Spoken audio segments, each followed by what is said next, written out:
Hello, Pursuit Christian Church. This is Pastor Justin here with another episode of Shelf Worthy. This week, I'm going to be talking about a book that really shaped my life a couple years ago and how I view pain and how I view leadership when I was in Arizona. And this book is called Leadership Pain by Samuel R. Chand.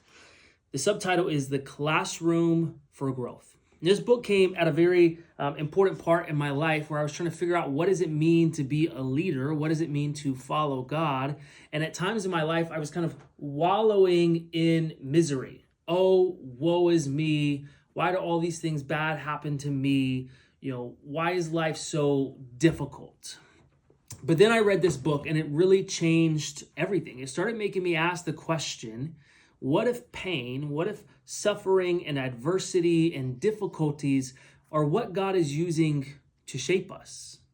What if that is how God teaches us? And so this book was so amazing and is one of the most quoted books that I cite from. And so I want to read you a couple quotes. And one says this, he says, when you interpret your pain as bigger, more important, more threatening, more comprehensive than your vision, you'll redefine your vision down to the threshold of your pain. And what he is basically saying in that is that if you put your pain as the most important thing, if you choose to be comfortable rather than potentially suffer or go through adversity, then your vision will be limited by how much pain you're willing to endure. And he says it succinctly in this other quote, often the difference between where I am and where God wants me to be is the pain that I'm unwilling to endure.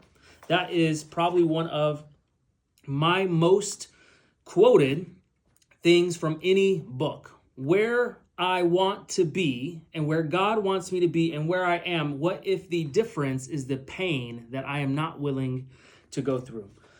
I want to read one more thing from the book for you, and this is actually from a different book along the same lines, but it's so good I felt like you just have to know it.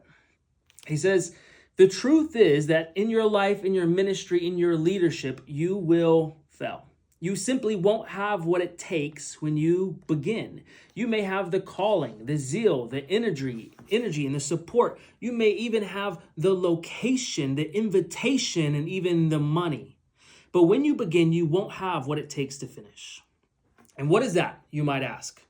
What's missing is that inner core, the tensile strength of faith that is revealed only under strain. It is the quality of character that is tested not in port, but in the open seas. And it is this testing that ratifies your calling. It is something that can be acquired only through failure, learning your limits, and learning to trust not in yourself, but in the God who has called you. And, that's a biblical idea as well, that our suffering produces perseverance, and our perseverance produces character, and our character produces hope, and hope does not disappoint. But the very first part of that equation is suffering. Are we willing to go through suffering so that we may obtain the character and the hope that is found in Jesus Christ? Well, this has been another episode of Shelf Worthy. This week we talked about leadership pain. I hope to see you back next week as we explore another book that I found worthy of my shelf. Go in peace.